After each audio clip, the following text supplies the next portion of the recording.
Всероссийской общественной премии «Гордость нации» удостоен толковый словарь хакасского языка. Вручение наград было приурочено ко Дню народного единства, который, напомним, будет отмечаться 4 ноября. Работа над двухтомником началась еще в 2006 году. С инициативой о создании выступили республиканские власти. На составление первого толкового словаря хакасского языка было выделено более 2,5 миллионов рублей. За работу взялись сотрудники Хакнияли, Министерства образования республики и Хакасского книжного издательства. Первый том был подготовлен только спустя 15 лет, а еще через 2 года сдали и второй.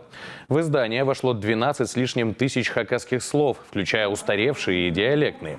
Тираж словаря – 2300 экземпляров. Они находятся в библиотеках и образовательных учреждениях. Добавим, что ведущий автор словаря Ирина Чебачакова ранее была удостоена премии за личный вклад в этнокультурное развитие и укрепление единства народов России. А теперь и награда для всего коллектива. Словарь – это гордость нации 2024.